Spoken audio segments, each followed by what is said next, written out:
Bonsoir à tous, c'est Xiliox. Dans cette vidéo, je vais vous présenter les cartes de l'avant-dernier paquet du Seigneur des Anneaux. Donc c'est le 5e paquet du cycle 9, ça s'appelle La Terre d'Élémentation. Et de ce qui est annoncé pour l'instant, ce sera certainement l'avant-dernier paquet du jeu, puisque ils ont annoncé qu'après, ils arrêteraient de faire des nouveaux paquets. Donc ils nous ont dit que de temps en temps, de façon un peu exceptionnelle, ils feraient des nouveaux paquets. Mais ils avaient déjà promis ça pour d'autres jeux, dont Netrunner, et ils l'ont jamais fait. Donc bah, c'est pas très grave. C'est une histoire qui s'achève. L'avantage, c'est que ça va nous permettre d'avoir une collection complète de cartes et qu'on va pouvoir enfin faire des decks en se disant, voilà, maintenant, ce deck-là, si je dois l'améliorer, ce sera par mes choix et plus par les nouvelles cartes qui vont arriver. Donc ça va être une autre façon d'expérimenter.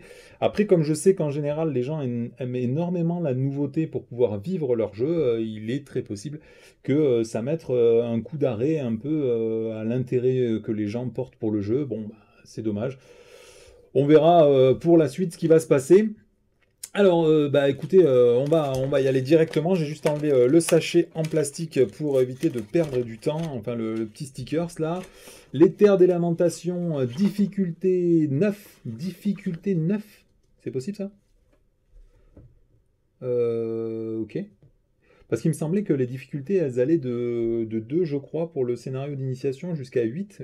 Il me semblait qu'il n'y avait pas de difficulté 9 dans le jeu. Donc, bon, de toute façon, dans ce cycle-là, même les scénarios de difficulté 6 ou 7, ils sont très très durs. Du coup, difficulté 9, à mon avis, on va tousser un peu de sang là. Ok, d'accord. Bon, bah ok, difficulté 9, hein. Donc, déjà, le scénario d'avant, là, je me rappelle plus comment ça s'appelait, c'était Sous le monde de cendres. J'avais... Hop, excusez-moi. J'avais déjà pas trop réussi à le faire parce que c'était basé sur une mécanique de... Enfin, bloquer une mécanique de pioche. Donc moi, j'ai essayé de le faire 2 fois et j'ai un peu laissé tomber. Faudra peut-être que je m'y remette. Et déjà, celui-là, je le trouvais méga dur. Celui d'avant, les défis des gens des chariots étaient plutôt costauds aussi. Enfin, les scénarios du cycle 9, ils sont quand même assez costauds. Donc, bah, on va voir ce que ça donne, ce scénario. Ok. Ouais, ok. Déjà, les ennemis, ils ont l'air un peu costauds. Bon, écoutez, on va pas regarder le scénario. Pour l'instant, on va regarder que les cartes. Donc, le héros de ce pack, c'est Gwaihir. C'est un aigle. Donc, c'est la version héros de Gwaihir. Donc, 13 en menace, 2 de volonté, 4 en attaque, 3 en défense et 4 points de vie. Il est sentinelle et à distance. Il ne peut pas recevoir d'attachement restreint, hein, comme pratiquement toutes les créatures du jeu. Ok. Gwaihir ne se redresse pas lors de la phase de restauration. Et par contre, en réponse, quand un allié aigle entre en jeu ou quitte le jeu, on redresse Gwaihir, limité à 1 fois par phase. Donc, moi j'aime énormément ce personnage, ça va parfaitement compléter. Je ne sais pas si vous vous rappelez, j'avais fait un craft and play sur un deck aigle avec Radagast. J'avais besoin d'un héros tactique et donc j'avais choisi Legolas à la place. Je pense que ça va complètement remplacer Legolas, cet aigle. Je le trouve vraiment vraiment bon si vous aimez jouer aigle, hein. Bien évidemment, si c'est pas votre délire de jouer aigle, passez votre chemin. Tout simplement, au début, quand on le lit, on se dit, ouais, c'est chiant, il va falloir sortir des aigles pour le redresser, donc ça va être un peu pénible, et ainsi de suite. Mais en fait, quand tu réfléchis, des aigles dans un deck aigle, t'en as au moins 15, sachant que maintenant, il commence à avoir beaucoup de cartes, notamment, c'est pas vol des aigles en français, si c'est vol des aigles, ou même la dette de Gwaihir, hein, qui nous permettent de faire un peu jumper les aigles, et du coup, tu vas sortir et faire rentrer beaucoup d'aigles dans une partie. Donc, si, admettons, dans un deck, t'as 15 aigles, si tu les fais rentrer, ça fait 15 fois, plus le fait de les faire sortir, plus le fait de les faire jumper, tu vas pouvoir jouer cet effet-là en réponse, à mon avis, une bonne vingtaine de fois. Et quand on sait qu'une partie normale, ça dure à peu près 10 ou 12 tours, et que donc un héros, tu vas le redresser 10 fois, si tu peux le redresser par le biais de toutes les actions que tu vas faire une vingtaine de fois, ça peut être vraiment très fort. Donc j'attends de le jouer pour voir ce que ça donne, notamment en plus parce qu'il y a 2 nouveaux aigles dans ce paquet-là, du coup ça va encore augmenter la fluidité de ce personnage. Si jamais vous arrivez, par exemple, vous l'inclinez en quête, pendant la phase de quête, vous pouvez le redresser, donc vous en êtes servi 1 fois pendant le tour. Après, pendant la phase de combat, eh ben, vous allez défendre avec lui, puisqu'il a quand même 3 en défense, c'est quand même plutôt solide. Si derrière vous défendez avec n'importe quel allié aigle et que vous le sacrifiez, bah, du coup il va mourir. Du coup vous allez pouvoir le redresser encore. Et après vous allez pouvoir attaquer avec 4 d'attaque. Ou sinon, si jamais vous ne voulez pas défendre, vous pouvez attaquer une première fois, Comment on pourrait le redresser entre deux attaques? Jouer une dette de Gwaihir ou une attaque furtive? Et vous jouez un tauron d'or en plein milieu de la phase d'attaque? Ça peut permettre d'attaquer une première fois avec lui, vous jouez dette de Gwaihir ou attaque furtive sur un descendant de tauron d'or par exemple, ou même sur un Médeldor qui a 2 en attaque et quand il arrive en jeu, il va vous permettre d'explorer des lieux, donc ça peut être très faisable même en phase de combat. Du coup, ça va vous permettre de redresser Gwaihir et de réattaquer une deuxième fois. Moi, ça me paraît vraiment très bien, ça me paraît très très bon, notamment que les effets des aigles qu'il y a dans ce paquet le rendent encore meilleur. J'avais noté toutes les interactions sur un papier pour être sûr de rien oublier. Alors, vous avez le vassal des seigneurs des vents qui, une fois qu'il a attaqué, meurt. Donc, rien ne vous empêche d'attaquer avec Gwaihir et le vassal du seigneur des vents. Le vassal du seigneur des vents va mourir. Et du coup, vous pouvez redresser Gwaihir et réattaquer une deuxième fois dans la même phase. Donc, ça marche aussi bien pour l'attaque. Vous pouvez défendre une première fois, puis défendre avec un gardien ailé, par exemple. Du coup, il va mourir pendant entre deux défenses. Et puis, lui, vous pouvez redéfendre une deuxième fois ou vous en servir pour attaquer. Donc, ça marche aussi.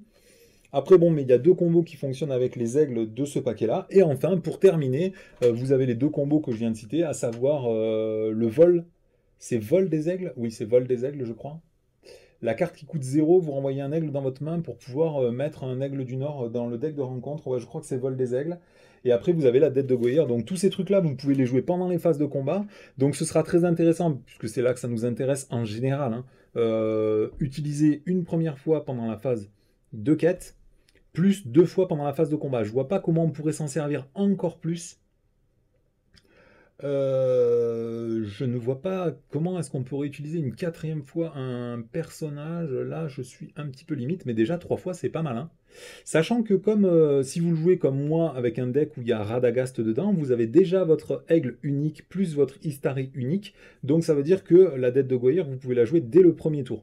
Alors souvent le premier tour on n'en a pas forcément besoin, mais sachez que dans les scénarios où la pression est très violente, très importante, vous pouvez jouer la dette de Gwaihir au premier tour, c'est quand même un confort plutôt satisfaisant. Le problème, c'est qu'il a une menace énorme. Si vous jouez en combo avec Radagast, en plus, vous êtes déjà à 26 de menace. Moi, je crois que mon dernier personnage, je crois que c'était Béravor. Du coup, vous commencez à 36 de menace. Vous êtes déjà dans des conditions de jeu compliquées. Mais il faut savoir que les aigles, en général, on les paye pas trop cher. Ils sont faciles à rentrer en jeu, ils sont faciles à sortir. Donc même s'il y a des gros ennemis qui vous engagent, normalement vous avez de quoi répondre dans un deck avec Radagast et Gwaihir. Donc moi je dis que, enfin je suis super content de cette carte. Je trouve que c'est un héros qui va très très bien. Après le problème c'est qu'il oblige complètement à jouer Aigle. Du coup c'est très très très fermé. Donc je sais pas si je parle des aigles maintenant. Ce serait peut-être plus malin de parler des aigles directement. Parce qu'il y a un allié aigle tactique qui s'appelle l'émissaire des aigles. Donc c'est un allié tactique qui va parfaitement comboter à Gwaihir, donc je ne sais pas si ça vaut pas le coup d'en parler directement. Donc c'est un allié qui coûte 2, qui a 2 en volonté, 1 en attaque, 0 en défense et 2 points de vie. C'est toujours une créature aigle qui ne peut pas avoir d'attachement restreint donc. Et lui il a marqué quand l'émissaire aigle obtient un succès de quête, payez une ressource tactique ou défaussez-le. C'est pas unique, donc vous pouvez en jouer plusieurs. J'ai été un petit peu dubitatif quand j'ai lu cette carte pour la première fois parce que je me suis dit c'est cool, enfin un allié aigle, enfin un allié qui coûte 2 en tactique et qui a 2 en volonté, donc c'est plutôt sympa ça, on aime bien. Le problème c'est qu'il va falloir payer tout le temps pour le maintenir, c'est un peu comme le gardien ailé, au bout d'un moment c'est un peu pénible quoi. Surtout que comme c'est des ressources tactiques, vous pouvez pas les payer avec Radagast par exemple, il faut des vrais héros tactiques pour payer ces ressources, c'est vraiment pénible. Donc au début, j'ai été un petit peu déçu. J'ai dit ouais, c'est moyen, c'est un peu bof. Et puis finalement, en fait, quand tu le replaces dans son contexte, c'est un peu comme l'espèce de nain. Je crois que c'est Beaufur. Tu peux le jouer pour une ressource et si tu rates la quête, il reste en jeu. Si tu réussis la quête, il meurt. Et ben ça m'a fait penser un peu à ça. Je me suis dit, je sais pas si c'est Beaufur, je vérifierai au montage. Quand l'émissaire aigle obtient un succès de quête. Et c'est ça vraiment la clé du truc, c'est que si tu sais que tu vas rater la quête, rien ne t'empêche de mettre l'émissaire aigle, il va diminuer ton échec de quête, et donc il va diminuer l'augmentation de la menace que tu vas prendre en échec de quête. Et tu n'auras pas besoin de payer ses ressources. Donc ça, c'est le premier cas où j'ai trouvé que c'était vraiment cool. Le deuxième cas où c'est cool, c'est que tu pourrais très bien te dire, c'est pas grave, je fais un succès de quête, et si jamais il vient à y avoir un succès, je paierai la ressource pour le garder. Et si jamais tu as envoyé par exemple Gwaihir dans la quête, rien ne t'empêche de ne pas payer la ressource pour le redresser pendant la phase de quête. Et du coup, il est redressé au début de la phase de quête. Et ça te permet, plus tard, par exemple pendant la phase de combat, de t'en servir 2 fois. Ça, c'est plutôt sympa. J'ai trouvé ça pas mal. Parce qu'après, bon, vous me direz, vous pouvez le redresser pendant n'importe quelle phase, genre la phase de rencontre, la phase de voyage et tout. Mais en général, c'est pendant les phases de combat et les phases de quête qu'il est très intéressant de jouer avec des dettes de Gwaihir, des envols des aigles, des effets de jeu qui vont vous permettre, par exemple avec le descendant de Torondor, avec Médaille d'Or, d'activer des effets de jeu. C'est à ce moment-là qu'on a besoin. C'est pendant les phases de quête et les phases de combat. Donc, arriver à redresser Gwaihir pendant la phase de quête de façon à ce qu'il soit redressé au début de la phase de combat et qu'on puisse s'en servir 2 fois, ça me paraît plutôt pas mal, hein. Donc, bon, après, il y a toujours la même dynamique avec tous les aigles, hein, c'est que sacrifier des aigles, si vous avez des aigles démons brumeux, bah, c'est savoureux parce que vos aigles démons brumeux, ils vont devenir plus costauds, hein. Donc, je sais pas trop quoi en penser. Moi, je pense que je vais en mettre au moins 2 dans mes essais de base et après, on verra comment ça tourne. Et au pire, j'en mettrai 3 si je vois que c'est fort. J'en virerai si je vois que c'est un peu plus faible. Mais ça me paraît pas mal. Surtout que dans mon deck actuel, j'ai mis des corbeaux pour avoir plus de créatures et des trucs qui vont en quête dès le début assez rapidement. Avec un bâton de Radagast, vous allez le payer 0, hein, cet émissaire des aigles. Ça me paraît pas trop mal. Surtout qu'il faudrait que je vois si ça marche. Le bâton de Radagast, je me rappelle plus si ça marche sur les héros. Il me semble que c'est que sur les alliés créatures. Mais si ça marche sur les héros, alors là, c'est caviar, hein. Il faut vérifier ça. Je vous le mettrai en incrustation en montage. Deuxième allié aigle qu'il y a dans ce deck, c'est un allié neutre. Et c'est assez rare pour être souligné. C'est un allié qui coûte que 1. Il s'appelle Williador. Donc c'est le fameux Williador qu'on avait récupéré dans Voyage à Rosgobel. C'était l'aigle qui était blessé et qui contribuait à faire une course incroyable aux soins. C'était assez pénible. Et ben c'est lui, c'est Williador. Et ben maintenant il est retapé et il vient nous filer un coup de main, donc toujours un aigle. 1 en volonté, 3 en attaque, 2 en défense, 3 points de vie, donc des caracs qui sont pas mauvaises, surtout pour son attaque, hein. Toujours à distance et sentinelle, donc très orienté combat, ne peut pas avoir d'attachant restreint, bon c'est toujours pareil, il est marqué forcé à la fin du tour, défausser Williador, à moins que les joueurs en tant qu'équipe, collectivement, dépensent une ressource. Donc, je sais que ces cartes, il y en a plein qui n'aiment pas. Moi, j'ai toujours aimé, hein, j'en ai parlé dans mon dernier Craft and Play sur Glow 1, hein, avec les mercenaires des nains. Les cartes qui coûtent 1, en fait, ça permet de pallier un gros problème du jeu qui fait qu'il y a énormément de pression en début de partie. Et du coup, ça a des alliés qui sont souvent très forts, qui vont vous aider à vous mettre en place pendant 1 ou 2 tours, et après, rien ne vous empêche de ne pas les payer. Et puis ils meurent, et puis c'est réglé. Moi, je sais pas si vous avez vu ma dernière partie dans les Craintes de l'Intendant, mais les mercenaires nains, je les ai entretenus pendant très longtemps parce qu'ils m'ont permis de faire face à une grosse augmentation de menaces, à beaucoup de lieux dans la zone de cheminement. C'est vraiment super fort. Là, pour Williador, c'est un peu pareil. Moi, je trouve qu'une ressource pour avoir 3 en attaque, 2 en défense, 3 points de vie, c'est méga fort. Et en plus, ça va vous permettre, à la fin du tour, si jamais vous n'avez aucun aigle à jouer pendant la prochaine étape d'organisation pour redresser Gwaihir, ça vous permettra pendant la phase de fin de tour, donc à la fin du tour, de redresser Gwaihir. Tout simplement, vous ne payez pas sa ressource, il va quitter le jeu, et vous pouvez d'un coup redresser Gwaihir après la phase de combat. Donc ça vous fait encore un redressement possible pour Gwaihir, et toujours pareil, comme c'est un aigle, ça va vous permettre de booster les aigles démons brumeux. Donc c'est le genre d'allié unique que j'aurais quand même envie de mettre en 3 exemplaires, parce que je le trouve plutôt savoureux. Peut-être que à l'expérience, on verra que ça sert à rien d'en mettre 3 et que 2 suffisent. Mais ces 3 aigles, je trouve qu'ils vont parfaitement agrémenter mon deck aigle que j'avais déjà fait avec Radagast. Je vais l'essayer, peut-être pas sur ce scénario, parce que si c'est difficulté 9, ça me paraît un petit peu excessif pour tester un deck aigle. Surtout que je vais commencer à 36 de menaces, ça me paraît un peu ambitieux On verra un petit peu ce que ça donne. Allez, on passe à la carte suivante, c'est un archer hobbit, donc c'est un allié commandement, il coûte 2, il a 1 en volonté, 1 en attaque, 0 en défense, 2 points de vie, donc c'est des caractéristiques qui sont très satisfaisantes pour des hobbits, hein. Qu'il n'ait pas de défense, c'est pas super grave, qu'il ait un peu de volonté, un peu d'attaque, c'est très satisfaisant, c'est exactement ce qu'on cherche. Il est hobbit et archer, donc ok, il a forcément à distance, hein. Et après il y a marqué le archer hobbit gagne plus en attaque tant qu'il attaque un ennemi ayant un coût d'engagement au combat supérieur à votre niveau de menace. Donc ça va bien avec les decks Hobbit, quoi, hein. Les decks Hobbit, souvent vous êtes bas en menace, là ça vous permet d'avoir un allié qui attaque à 2, et c'est vrai que les Hobbits, moi dans mes decks Hobbit, à chaque fois je galère à mort pour avoir de l'attaque, parce que moi je joue pas souvent tactique avec mes hobbits. Là, l'avantage, c'est que vous avez 2 en attaque en commandement, et le tour où vous savez que vous n'en avez pas besoin, vous le mettez en quête. Ça me paraît très très bien, c'est un bon allié, je sais pas si il rentrera dans beaucoup de decks, mais si vous aimez comme moi jouer les decks secrets avec Sam, de toute façon Sam il est incontournable, vous mettez les archers hobbits avec, ça passe pas mal, hein. Ça passe pas mal, ouais, ça me paraît être de bonne aloi, ouais.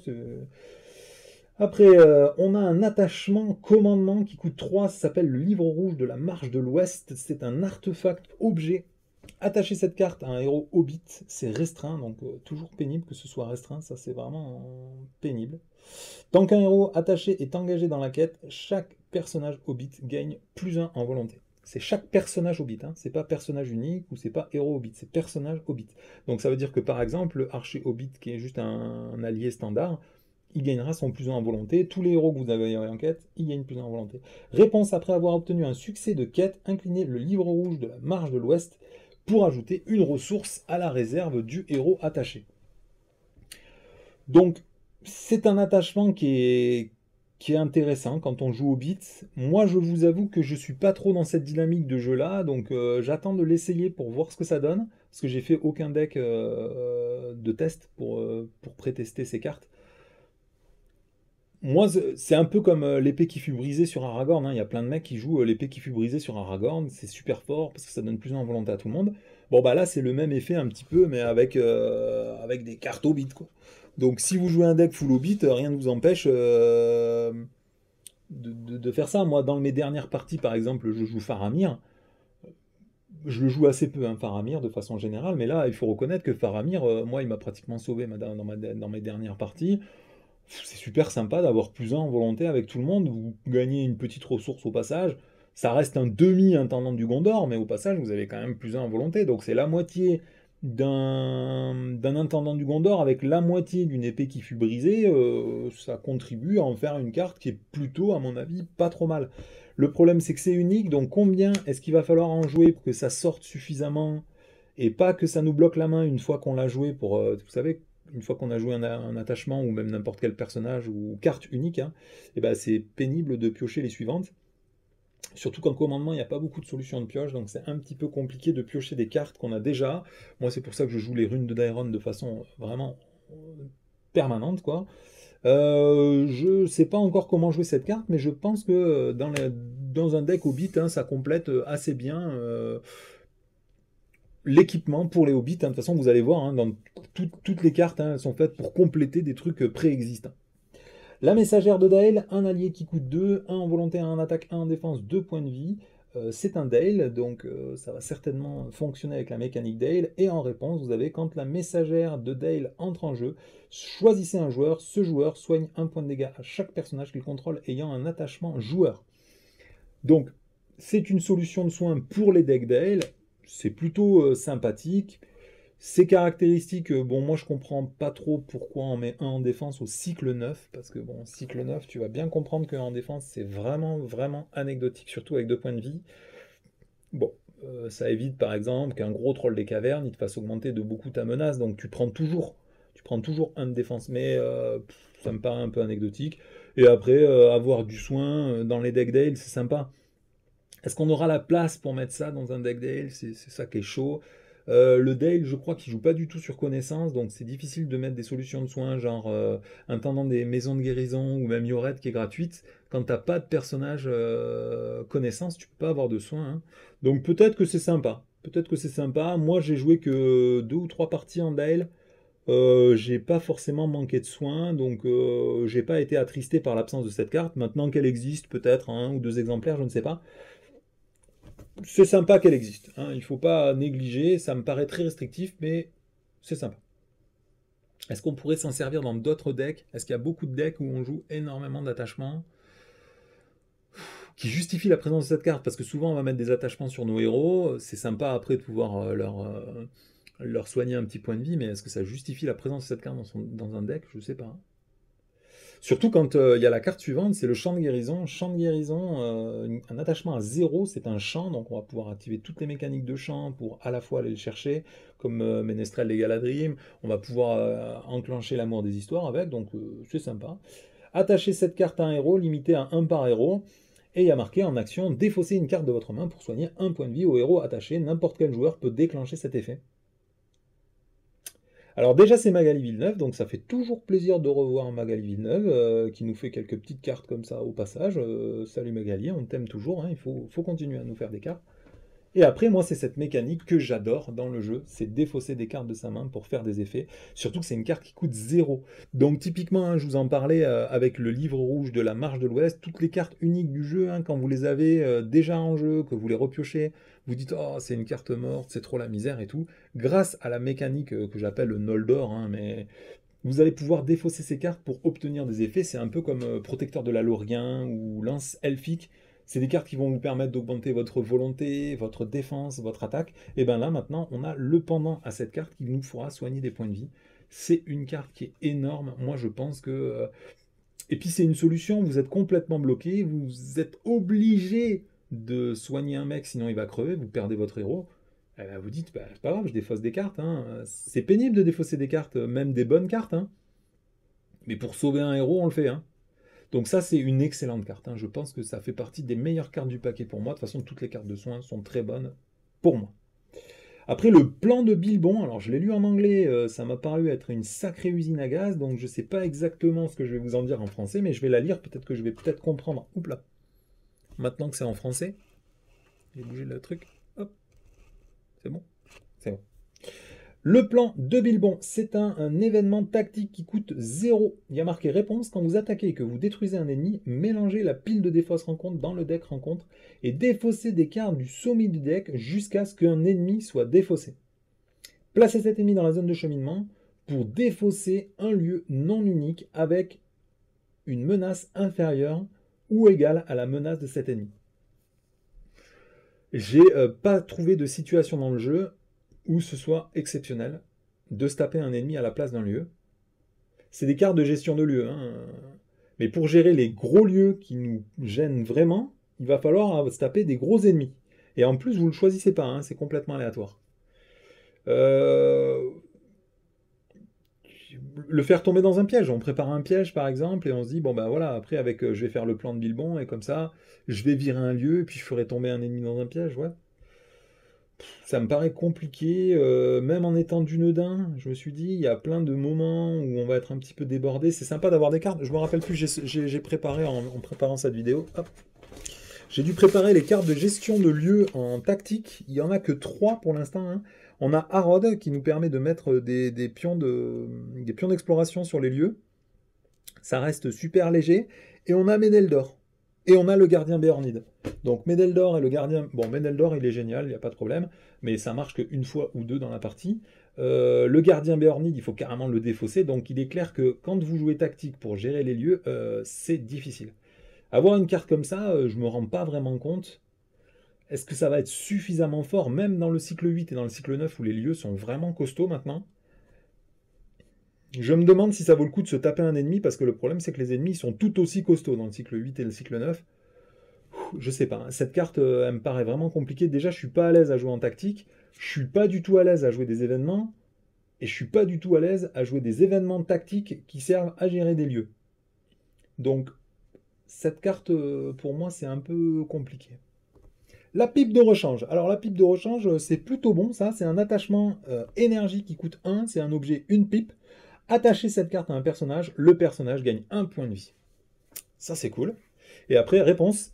Quand vous jouez la pipe de rechange, cherchez un événement parmi les 5 premières cartes du deck et ajoutez-le à votre main. Mélangez votre deck.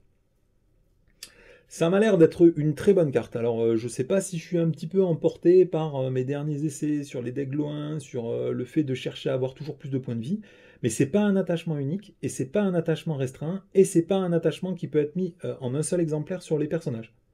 Donc ça me paraît déjà 3 très gros avantages. Ça vous permet de jouer 3 fois cette carte sur le même personnage pour faire gagner 3 points de vie au même personnage. Et en plus, comme si ça ne vous suffit pas, ça vous permet d'aller récupérer un événement dans les premières cartes de votre deck. Il n'y a pas beaucoup de défauts à cette carte, ça me paraît être une assez bonne carte. Hein.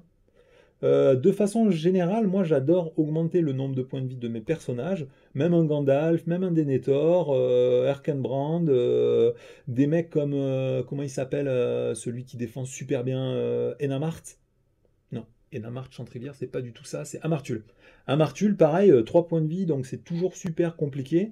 Avoir 2-3 points de vie en plus, ça fait pas de mal, surtout quand au passage on peut récupérer un événement. Il n'y a pas marqué événement énergie, hein. Vous pouvez aller chercher, quand vous jouez en tactique, une petite feinte. Tous les événements moi ça me paraît être une super bonne carte. Et après bien évidemment comme c'est une pipe, eh ben, ça combotte complètement avec les anciens decks pipes qu'on faisait. Vous savez la mécanique avec les ronds de fumée, les pipes de Hobbit, qui vous permettent, les ronds de fumée c'est un événement, donc vous pourrez aller chercher avec cette carte, qui vous permet de diminuer votre menace de 1 pour chaque pipe que vous avez en jeu. Et après, avec la pipe au bit, vous pouvez en combo aller chercher, piocher une carte quand vous diminuez votre niveau de menace avec des cartes événements, je crois. Ouais, je crois que c'est des cartes événements uniquement. Ça me paraît être un truc qui tourne pas mal, surtout que maintenant des nouveaux événements qui jouent toujours sur l'aspect Hobbit. Parce qu'en général, quand vous jouez des pipes, vous jouez assez autour des hobbits, hein, parce que je vous rappelle qu'on a Bilbon Saké en allié énergie, qui nous permet d'aller chercher une pipe dans le jeu. Donc tout ça, ça tourne un petit peu autour de fait de jouer des pipes, de jouer hobbit, de jouer bas en menace, et de réduire sa menace, et de piocher des cartes grâce à soi. Surtout, c'est un bon repas, je crois, qui nous permet de jouer un événement qui coûte 2 de moins, donc vous pouvez jouer les ronds de fumée pour 0. Bah, et sachant que le bon repas lui-même coûte 0, le seul problème c'est de piocher des cartes. Mais comme avec la pipe au bit, vous allez piocher des cartes, normalement, c'est des combos qui se cyclent, donc ça fait des grosses combos à base de 5 ou 6 cartes, ça peut être un peu compliqué à mettre en place, mais comme vous jouez bas en menace avec plein de hobbits, normalement c'est jouable, hein, il faut juste le temps de le mettre en place, et quand on joue bas en menace, normalement on a un peu de temps. Ça me plaît bien. Ça me plaît bien, cette pipe de rechange, elle me donne vachement envie de refaire un deck Hobbit pipe, basé sur toute la combo que je viens de vous dire, en rajoutant cette carte, et puis celle-ci, hein, Fumée et Pensée. Fumée et Pensée aussi, une super bonne carte, c'est un événement qui coûte 0 énergie, il y a marqué action, réduisez de 1 le coût de la prochaine carte que vous jouez pour chaque pipe que vous contrôlez. Alors au début, on se dit, qu'est-ce qu'on va faire avec cette carte? C'est une carte qui coûte 0, hein. On est en énergie, donc c'est pas une sphère qui est connue pour générer ou réduire des ressources. Il y a quelques cartes vraiment à la marge, hein, notamment dans le cycle 8, là, avec le forgeron nain ou le fabricant de jouets nain, je sais plus comment il s'appelle. Là, c'est sympa ce rond de fumée, parce que si jamais vous cumulez beaucoup de pipes, les pipes de magicien, les pipes de rôdeur, ou toutes les pipes de nain, hein, pipes de hobbit, les pipes de rechange, toutes ces pipes-là, quand vous allez les avoir en jeu, que vous avez ne serait-ce que 2 pipes déjà, et ben ça vous fait un événement à 0 qui réduit le coût de n'importe quelle carte que vous allez jouer de 2. Bah, ça fait. C'est pas Richesse du Gondor, c'est pas Sagesse du Capitaine. Comment ça s'appelle cette carte? Je l'avais notée pour pas l'oublier. La carte commandement. Ah, si, c'est Sagesse du Capitaine? C'est possible ça, Sagesse du Capitaine? Eh ben, Sagesse du Capitaine, ou même, je sais pas s'il y a d'autres cartes qui font. Générer 2 ressources pour une carte à 0, c'est plutôt cool, hein. Moi, je trouve ça plutôt cool. Et après, vous pouvez aller beaucoup plus loin, hein. Si jamais vous installez le jeu et que vous combotez avec beaucoup de cartes, vous pouvez aller jusqu'à 4, 5 pipes et jouer des Sylvebarb, Gratos, des Glorfindel que vous avez défaussés auparavant. Vous pouvez jouer des gros alliés du jeu à des coups qui sont... parce que c'est n'importe quelle carte. Ça ça m'a même fait penser cet après-midi, là, pendant que je faisais autre chose, je me suis dit, est-ce qu'on ne pourrait pas jouer tous ces fameux événements à 5 ou 6 là? Je dis tout le temps, c'est nul, parce que ça coûte 5 et tout, mais si jamais tu as une très grosse réduction et que tu joues ton événement gratos, est-ce que ça vaudrait pas le coup de jouer ces événements qui font, genre, sauter la phase de quête, redresser tout le monde, défendre sans s'engager et tout? Peut-être que ça vaudrait le coup, hein, c'est une carte qui m'inspire, hein, mais après, il faut jouer de la pipe, hein. Faut jouer de la pipe. Il me semble qu'il y a le Toby là qui fait. Ah non, ça permet de soigner des points de vie. Je trouve un petit peu gadget. Je sais plus ce qu'elle fait. C'est l'herbe à pipe ou le Toby. Cette carte connaissance qui est sortie il y a pas très longtemps, hein, qui joue sur les pipes. Écoutez, je pense qu'il y a vraiment quelque chose de très sympa à faire. Donc là, vous avez les cartes un petit peu conventionnelles de ce pack, les terres d'élémentation qui sont vraiment pas mal. Et puis, normalement, en cherchant quelque part, on devrait trouver la carte, hein. Ils auraient eu raison de la cacher. Ça se trouve, elle y est même pas. Ils l'ont peut-être pas mise, hein. Le contrat. Et le contrat, c'est cette carte. Le messager du roi. Messager du roi, il faudrait faire une vidéo pratiquement à part, rien que pour elle. C'est un contrat qui n'a pas de défaut, hein. C'est le contrat ultime. En préparant cette vidéo, Je, je vais d'abord vous lire la carte, on en reparle après. Messager du roi, face A, vous ne pouvez choisir plus que 2 héros lors de la mise en place. 2 héros. Et à la mise en place, vous allez choisir un allié un allié unique non neutre dans votre deck, et on va le mettre en jeu. On ajoute la somme de volonté d'attaque, de défense et de points de vie de cet allié, et on augmente notre menace de départ de cette valeur-là, et ensuite on retourne cette carte. On retourne cette carte, et il y a marqué ici, l'allié attaché perd le type allié et gagne le type héros. Le personnage attaché ne peut être redressé plus d'une fois par phase. Le messager des rois est immunisé aux effets des cartes tant que le personnage attaché est en jeu. Si le personnage attaché quitte le jeu, retirez le messager des rois de la partie. Donc je ne sais pas si vous vous rendez compte de ce qui vient de se passer là, mais ils viennent de nous filer une carte qui nous permet de jouer n'importe quel allié unique du jeu qui est non neutre. Donc ça veut dire pas Gandalf, ça veut dire pas Talion, ça veut dire pas Sylvebarbe, pas Williador. Mais tous les autres alliés uniques du jeu, vous pouvez commencer avec eux sur le plateau en tant que héros. Dans ce jeu, il y a une règle qui veut qu'en général, on additionne la valeur de volonté, d'attaque, de défense et de points de vie, et on a le coup en menace. Il y a quelques très très rares exceptions, comme Bilbon, Glorfindel, on a aussi le petit troll là. Ah, mais c'est pas vrai que j'oublie. Sméagol ou Gollum, comme vous préférez, et puis il y a le gros Béorn, hein, qui ne respecte pas cette règle. Ces héros, ils ont tous des règles qui sont incroyables. Là, on va pouvoir jouer tous les alliés. Donc, c'est simple, hein, vous prenez un deck builder sur Internet, vous regardez tous les alliés. Donc là, c'est le nom des 12 ou 13 alliés uniques qui prennent un sens énorme avec cette carte, le messager des rois. Je les ai notés pour ne pas les oublier. Moi, le premier auquel j'ai pensé immédiatement, c'est Pipin, le Pipin tactique qui vient de sortir, parce qu'il a que 2 en volonté et 2 points de vie. Ça veut dire que vous allez jouer un héros qui n'a que 4 en menace. 4 en menace, c'est énorme. C'est vraiment trop fort, surtout que cet allié héros, quoi, il va pouvoir se redresser avec son effet là, que dès qu'il y a un ennemi qui vous engage, vous le redressez si vous n'avez pas la menace. Pouah, comment c'est fort. Alors encore heureux, ils ont quand même pensé à limiter le nombre de redressements par tour, parce que sinon il y a des combos qui étaient vraiment méga fortes. Bon, je vais vous les lister, je vais pas faire un arrêt sur chacun d'entre eux. Il y a le Legolas, l'allié, qui vous permettra de jouer une 3e version de Legolas en tant que héros, pratiquement avec les mêmes coups en menace, hein, qui vous permettra cette fois de piocher en tactique à la place de mettre des jetons d'exploration sur la quête en cours. C'est intéressant puisque souvent en tactique on manque de pioche, il a toujours les bons traits, hein. Je ne sais pas si la version alliée est noble, mais je suis sûr qu'elle est Sylvain, et je suis pratiquement sûr qu'elle est guerrier, il faudrait vérifier. Après vous avez les 3 alliés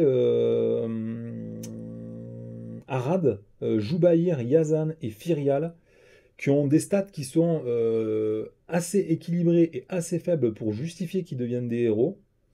Firial, quand même, ça vous permet en solo de regarder la carte qui va venir tous les tours, hein. Quand vous jouez par exemple Firial avec Sméagol, ça vous permet d'éviter toutes les cartes le puant. Ça veut dire que jamais Sméagol il va vous attaquer ou repasser en Gollum. Ça me paraît énorme. Joubaïr, c'est super cool parce que vous avez un très bon défenseur du calibre d'Erkandbrand ou... Ça, c'est méga fort. Un Glorfindel. Alors, Glorfindel, il y a un peu moins d'intérêt parce que ses stats, elles sont tellement importantes, même en allié, que malheureusement, il va vous coûter énormément en menace, mais vous pouvez le redresser tous les tours juste en défaussant une carte. Ça fait penser à jouer Captain America à Marvel Champions, quoi. Gimli, la version allié commandement, qui est géniale, qui va permettre d'aller en quête tous les tours et de se redresser dès qu'un ennemi est révélé. Ça, c'est génial. Les 2 versions, alors là, je suis un petit peu sur une version un peu... comment on appelle ça, les Noldor. Déjà, vous avez Galdor des Havres, la version connaissance, ça vous permet de jouer avec un allié dès le début du tour, un allié héros, pardon, dès le début de la partie, qui va, à chaque fois que vous allez défausser avec les mécaniques des Noldor, vous allez repiocher une carte. Ça me permet d'être un moteur de pioche énorme en Noldor, pareil pour Erestor. Vous allez jouer avec Erestor sur le plateau dès le début, hein, l'allié commandement, très fort. Elrohir et Eladan, ça vous permet de jouer un nombre incalculable de combinaisons entre les alliés et les héros. Vous avez les alliés tactiques pardon, les alliés et les héros, leur version, ça vous permet de mixer complètement les différentes possibilités dès la mise en place du jeu, hein. C'est génial. Elfhelm et Faramir, qui sont deux utilitaires qui sont très forts, parce que ça, bah, y en a un, il évite de baisser la menace, l'autre, il va nous augmenter la volonté toute la partie, ça me paraît super fort. Deorwyn, j'ai marqué, cet allié tactique, enfin moi je le joue pratiquement jamais, mais ça vous permet d'avoir un très très bon défenseur pour seulement 7 de menace, qui fait l'effet pratiquement, c'est pratiquement l'effet de d'Erkenbrand, hein, qui est déjà un très très bon défenseur. Beaufur, bon, je l'ai noté juste parce que bah, je l'avais sous la main. Je me suis dit, c'est quand même un superbe allié. Je sais pas si ça vaudrait le coup de le faire passer en héros, mais je trouve ça sympa de pouvoir à la fois le mettre en volonté, enfin en quête, en attaque, et en plus avoir une troisième utilisation. Ça me paraît pas mal. Beorn, Beorn l'allié, qu'on connaît depuis le début du jeu, des stats complètement terribles. Alors le problème, c'est qu'il va coûter 13 en menace, mais ça vous permet d'avoir un Beorn pour faire un deck Beornide. Je sais pas encore ce qu'on pourrait faire avec, mais avec des bons attachements et tout, ça peut être un gros monstre, hein, le Beorn. J'ai noté Arwen, parce que c'est quand même une alliée qui est incroyable. Je pense qu'avoir une alliée comme ça, qui a 2 en volonté, elle coûte genre 4 en menace, hein. Je sais plus si elle a je crois pas qu'elle ait un d'attaque. Si, elle doit avoir un d'attaque, elle peut pas avoir juste. Mais du coup, ça fait un espèce de héros qui a 4 ou 5 en volonté. En menace, pardon, ça me paraît énorme, Arwan. Elle file plus en défense au passage, c'est costaud, hein. Et le dernier que j'ai noté, c'est Handborn, cette version connaissance qui vous permet de récupérer les pièges. Tous les tours, vous allez récupérer des pièges, et puis ça vous empêche pas de les reposer avec. Son nom m'échappe. Bon, l'autre héros connaissance qui vous permet de poser des pièges en réduisant leur coût et ainsi de suite. Et c'est que la partie vraiment visible, hein, de l'iceberg. Je pense qu'on peut aller chercher des combos beaucoup plus alambiqués, beaucoup plus costauds. C'est vraiment une carte qui est énorme, hein. C'est un contrat, c'est du caviar, hein. Donc dans ce paquet, moi je trouve qu'il y a de très très bonnes cartes, ça complète excessivement bien la collection. Si vous voulez jouer Hobbit, si vous voulez jouer Pipe, si vous voulez jouer Aigle, si vous voulez soigner des gens. Et puis si vous voulez jouer des alliés pour refaire pratiquement tous les decks que vous avez fait avec des alliés qui vont du coup avoir des compétences plus adaptées pour optimiser encore vos decks. C'est un super paquet.